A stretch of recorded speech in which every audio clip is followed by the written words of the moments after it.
ED ప్రశ్నల వర్షం. భూముల కేటాయింపుపై ఐఏఎస్ అమోయ్ కుమార్ను 7 గంటల పాటు విచారించిన ఈడీ ప్రత్యేక బృందం నేడు మరోసారి విచారణకు రావాలని ఆదేశాలు. గత ప్రభుత్వంలోని కీలక నేతల మెడకు ఈడీ ఉచ్చు, వారికి నోటీసులు జారీ ప్రశ్నించేటువంటి అవకాశము. ప్రతిసారి గత ప్రభుత్వంలో ఉన్నటువంటి వాళ్ళకు ఇది జరగవచ్చు, అది జరగవచ్చు, అది జరగవచ్చు అనేటువంటిదే వస్తుంది. కానీ నాయకుల మెడకు ఈడీ ఉచ్చు. మహేశ్వరం పరిధిలోని భూములను ప్రైవేట్ వ్యక్తులకు కట్టబెట్టే క్రమంలో జరిగిన 100ల కోట్ల లావాదేవీల్లో అప్పటి ప్రభుత్వంలో కీలక నాయకుల ప్రమేయం ఉందన్న ఆరోపణలున్నాయి. 2 మంత్రులతో పాటు వారి కుటుంబ సభ్యులకు పెద్ద మొత్తంలో డబ్బులు ముట్టాయని ప్రచారం జరుగుతుంది. ప్రధానంగా మహేశ్వరం భూముల విషయంలో విచారణ జరుపుతున్న ఈడీ మరింత లోతుగా ముందుకెళ్తే గత ప్రభుత్వ నాయకుల ప్రమేయం కూడా బయటపడేటువంటి అవకాశం ఉందని చర్చ జరుగుతోంది. ఇప్పటి వరకు తమ వద్ద ఉన్న సమాచారం మేరకు ఐఏఎస్ అమోయ్ని విచారిస్తున్న ఈడీ బృందం తమకు లభించే వివరాల మేరకు అవసరమైతే నాయకులకు నోటీసులు జారీ చేసి ప్రశ్నించే అవకాశం ఉన్నట్లు తెలుస్తున్నది. అది ఇస్తారా లేదా తెలియదు. కానీ ఎక్కడెక్కడ నాగారంలోని 42 ఎకరాల ప్రభుత్వ భూమిని మహేశ్వరం తహసీల్దార్ జ్యోతి మరికొందరు అధికారులు కలిసి ప్రైవేటు సంస్థకు అప్పగించగా ఈ విషయమై స్థానికులు కోర్టును ఆశ్రయించారు. కోర్టు ఆదేశాల మేరకు జ్యోతితో పాటు మరికొందరిపై పోలీసు కేసు నమోదైంది. ఈ వ్యవహారంపై విజిలెన్స్ విచారణలో భాగంగా విచారణ జరిగింది. ఐఏఎస్ దీంట్లో కూడా ఈడీ బృందం షేర్లింగంపల్లి నానక్రామ్ గూడ భూములకు సంబంధించిన అక్రమాలు జరిగినటువంటి ఆరోపణలున్నాయి. వీటి విషయంలోనూ ఈడీ అధికారులు ఆరా తీశారు. అమోయ్ కుమార్ను 7 గంటల పాటు సుదీర్ఘంగా విచారించారు. గురువారం మరొక్కసారి ప్రశ్నించేటువంటి అవకాశం ఉన్నది. ఇది అధికారులు ప్రభుత్వంలో ఉన్నప్పుడు 5 ఏళ్లకోసారి మారేటువంటి ప్రభుత్వాన్ని నమ్ముతారా? 30 ఏళ్ల పాటు సర్వీస్ చేసేటువంటి ఉద్యోగాన్ని నమ్ముతారా? ఐఏఎస్ అధికారులుగా ఉండి 10 మందికి ఆదర్శంగా ఉండాల్సినటువంటి వాళ్ళు సివిల్ సర్వీస్ అని చెప్పుకొని సివిల్ సొసైటీలో పెద్ద గొప్ప పేరు తెచ్చుకున్నటువంటి ఐఏఎస్ అధికారులు చేస్తున్నటువంటి తీరు, ఒకవేళ ప్రభుత్వానికి సంబంధించినటువంటి వాళ్ళు రాజకీయ నాయకులు ప్రజాప్రతినిధులు తప్పు చేస్తే దాని గురించి ఇది తప్పు అని చెప్పాల్సినటువంటి వీళ్ళే ఇవాళ ఇంత దారుణాన్ని కొడిగడితే ఒక ఐఏఎస్ 2 3 వీళ్ళుంటే ఇవన్నీ కూడా మిగిలిన వాళ్ళ మీద కూడా ప్రభావం పడుతుంది. ఎవరు అందరూ ఐఏఎస్ ఇట్లాంటి వాళ్ళు లేనటువంటి ప్రభావం పడదా? మంచిగా పనిచేసేటువంటి వాళ్ళకు కూడా ఉండదా? దీనికి తోడు ఇప్పుడు ఈ మాజీ మంత్రులు 2 ఎవరు, వాళ్ళ కుటుంబ సభ్యులు ఎవరు? ఈ భూసేకరణ రంగారెడ్డి జిల్లాలో వివిధ ప్రభుత్వ అవసరాల కోసం చేసినటువంటి భూసేకరణలో కూడా చాలా పెద్ద ఎత్తున లావాదేవీలు జరిగాయనేటువంటిది వచ్చినటువంటి చర్చ. మరి ఈడీ దీన్ని ఫైనల్ చేస్తుందా? ఏదో 4 రోజుల పాటు కేసు పెట్టేసి 2 రోజులు తిప్పుకొని మళ్ళా 4 రోజులు మీడియాలో వార్తలుగా చిత్రీకరించి వదిలేస్తారా?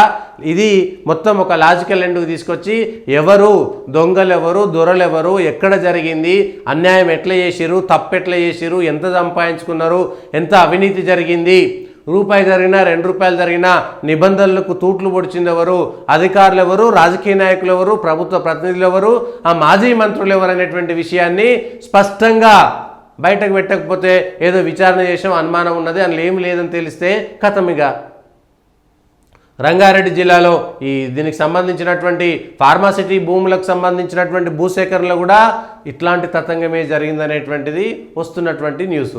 మరి ఆ వార్తల నేపథ్యంలో ఇవన్నిటిపైన ఎందుకు ఇప్పుడున్నటువంటి ప్రభుత్వం విచారణ చేయట్లేదు?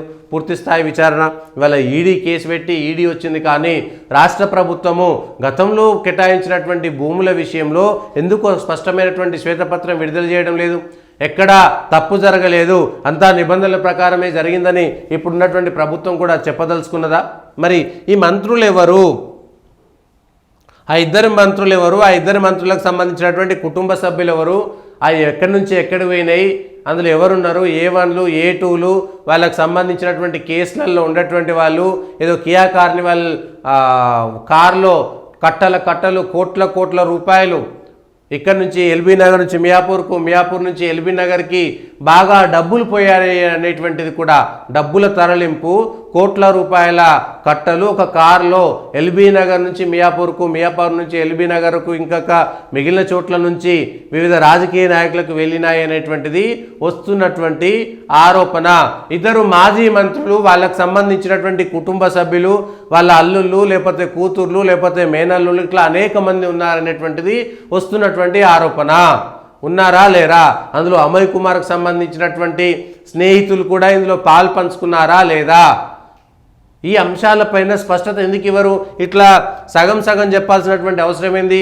ఎన్ఫోర్స్మెంట్ డైరెక్టరేట్ కూడా వాళ్ళేమో విచారణ మేము పూర్తి చేయకుండా, ఏ వివరాలు రాకుండా ఎటు పడితే అటు మేము విడుదల చేయలేము, ఏ ప్రెస్ నోటు చెప్పలేము, మాకు పూర్తి స్థాయి వివరాలు వచ్చిన తర్వాత విచారణ చేస్తే నిందితుడు చెప్పినటువంటి వివరాలు మాత్రమే మేము బయటకు చెప్పగలుగుతాం అనేటువంటిది ఈడీ చెప్తుండొచ్చు.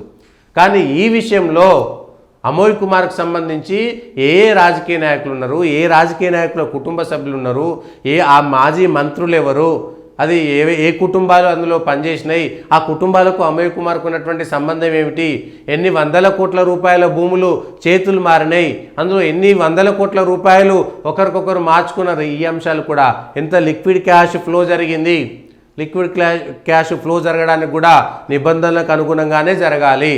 ఒక పెట్రోల్ బంకు నుంచి లిక్విడ్ క్యాష్ బయటకు పోయిందంటే రోజు పొద్దు నుంచి రాత్రి దాకా ఎన్ని లీటర్ల పెట్రోలు డీజిలు ఏదమ్మిరు, దానికి ఎంత క్యాష్ వచ్చింది, ఎంత వచ్చింది, ఒక 5-10% అటు ఇటు అయినా కూడా చెప్పుకోవచ్చు. కానీ ఇక్కడ ఏం జరిగింది?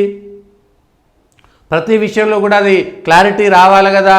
నిబంధనలకు అనుగుణంగా ఆర్బీఐ రూల్స్ కానీ గవర్నమెంట్ రూల్స్ ప్రకారం ఎంత లిక్విడ్ క్యాష్ వచ్చింది, ఎంత ఫ్లో అయింది, ఐఏఎస్ అధికారులు ఎవరు ఉన్నారు, మంత్రులు ఎవరు ఉన్నారు, ఆ మాజీ మంత్రులు ఎవరు, ఆ మాజీ మంత్రులకు సంబంధించినటువంటి అల్లుళ్ళు ఎవరు, వాళ్ళు అమోయ్ కుమార్కు ఉన్నటువంటి సంబంధం ఏమిటి, ఈ అంశాలు కూడా ఎన్ఫోర్స్మెంట్ డైరెక్టర్, ఎందుకంటే ఈడీ ఇవన్నీ విచారణ చేస్తుంది కాబట్టి ఈడీ అనగానే నాకు ఇంకో విషయం గుర్తొచ్చింది. ఎన్ఫోర్స్మెంట్ డైరెక్టరేట్ ఒక కేసు నమోదైంది. ఏది 2023 ఎన్నికల ముందు, ఆ మునుగోడు ఉప ఎన్నికల సందర్భంలో ఈ ఫామ్ హౌస్లో బీజేపీ నాయకులు టీఆర్ఎస్ ఎమ్మెల్యేలను కొనడానికి ప్రయత్నం చేస్తున్నారని అప్పటి పోలీసు ముఖ్య అధికారి మిగిలినటువంటి వాళ్ళు అధికారికంగా చెప్పారు. పెద్ద బాంబ్ బ్లాస్ట్ అయినట్టు, ప్రపంచం మొత్తం అతలాకుతలం అయిపోయినట్టుగా, భూమి బద్దలైనట్టుగా, ఆకాశం కింద పడిపోయినట్టుగా వార్తల మీద వార్తలు అక్కడ ఉన్నటువంటి మీడియాను మొత్తం చెప్పారు. ఏమైంది? ఎవరో 2-3 కలిసి ఎమ్మెల్యేలను కొనుగోలు చేస్తున్నారు, వాళ్ళలో చర్చ జరిగిందనేటువంటిది వచ్చింది. ఆ చర్చ జరిగినప్పుడు చాలా పెద్ద ఎత్తున లిక్విడ్ క్యాష్ దొరికింది, డబ్బుల సంచులు దొరికినాయి, ఒక్కొక్కరికి 10 కోట్లు, 15 కోట్లు, 30 కోట్లు ఎంతో ఇస్తారనేటువంటి ఒక ప్రచారము, కొందరు పోలీస్ అధికారులు ఆ విషయాన్ని అధికారికంగా కూడా ధృవీకరించారు. కానీ ఇప్పటిదాకా ఆ డబ్బు ఏమైంది, అందులో ఉన్నటువంటి రాజకీయ నాయకులు ఎవరు, ఎవరి మధ్యన లావాదేవీలు జరిగినాయి, ఆ లావాదేవీలలో ఉన్నటువంటి వాళ్ళు ఎవరు, ఒకవేళ డబ్బులు ఇస్తామంటే ఏ ఖాతాల నుంచి డబ్బులు ఇవ్వాలనుకున్నారు, లేకపోతే ఏ నాయకుడు డబ్బులు ఇవ్వాలనుకున్నారు, అప్పుడున్నటువంటి ఎమ్మెల్యేలకు సంబంధించినటువంటి వ్యవహారంలో ఎవరైతే 3-4 ఎమ్మెల్యేలు అక్కడ దొరికారో వాళ్ళని ఎందుకు విచారణ చేయలేదు, డబ్బుల లావాదేవీలు ఉన్న తర్వాత కూడా ఎన్ఫోర్స్మెంట్ డైరెక్టరేట్ ఆ కేసుని ఎందుకు ముందుకు తీసుకెళ్లలేదు, వాళ్ళ దగ్గర కేసు కూడా నమోదైంది, దీనికి సంబంధించినటువంటి వివరాలు కూడా రావాలన్నా వద్దా, లేదంటే ఈ ఈడీ కేసు ఆ ఈడీ కేసు అన్నీ వెనుకకు పోతాయనేటువంటి ఒక అపప్రద ఈడీ మూట కట్టుకోవాల్సి వస్తుంది. ఆ కేసులో మీకు సాక్ష్యాలు దొరికినాయా, దొరకలేదా, విచారణ చేస్తే ఎంత దూరం విచారణ చేసిరు, చేయకపోతే ఎంత చేయలేదు, ఎంత చేసిరు, ఎందుకు చేయలేదు, ఎప్పుడు చేస్తారు, చేసే ఉద్దేశం ఉందా లేదా, దీని వెనుక ఏమైనా పెద్దల ఒత్తిడి ఉందా, దాన్ని అక్కడే ఆపేస్తారా, ఆ కేసులో ఉన్నటువంటి ముఖ్య నాయకులు ఎవరెవరు దాని వెనుక ఉన్నారు, అప్పుడు ఉన్నటువంటి పోలీస్ అధికారులు చెప్పినటువంటి వాంగ్మూలాన్ని ఎందుకు పరిశీలించకూడదు, మీడియాకు చెప్పినటువంటి అన్నీ కూడా. ఎన్ఫోర్స్మెంట్ డైరెక్టరేట్ ఆ విషయాలు చెప్తే పాలకు పాలు నీళ్ళకు నీళ్ళు, గత ప్రభుత్వంలో ఎవరు అన్యాయం చేశారనేటువంటి దానిపైన క్లారిటీ వచ్చేస్తుంది కదా. ఆ కేసు ఇవాళ కాంగ్రెస్ పార్టీ అధికారంలో ఉంది కదా, టీఆర్ఎస్ పార్టీకి సంబంధించినటువంటి ఎమ్మెల్యేలను భారతీయ జనతా పార్టీ కొనుగోలు చేస్తున్నటువంటి ప్రచారం జరిగిన సందర్భంలో కాంగ్రెస్ పార్టీ ఆ కేసును ఎందుకు విచారణ చేయట్లేదు, దానిపైన ఒక ప్రత్యేకమైనటువంటి విచారణ బృందాన్ని ఎందుకు ఏర్పాటు చేస్తలేదు కాంగ్రెస్ పార్టీ కూడా.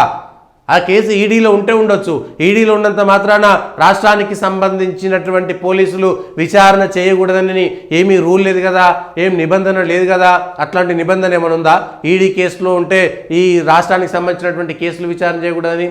ఆ ఫామ్ హౌస్కు సంబంధించినటువంటి ఎమ్మెల్యేల కొనుగోలుకు సంబంధించినటువంటి కేసు ఎందుకు రాష్ట్ర ప్రభుత్వం, కాంగ్రెస్ పార్టీ, నిజంగా మీరు గత ప్రభుత్వానికి సంబంధించినటువంటి అవినీతి గురించి మాట్లాడతారు కదా, మీకు కేంద్రంలో ఉన్నటువంటి బీజేపీ శత్రువే రాజకీయంగా, రాష్ట్రంలో ఉన్నటువంటి టీఆర్ఎస్ శత్రువే, మరి కాంగ్రెస్ పార్టీ ఎందుకు ఆ కేసును వదిలేసింది?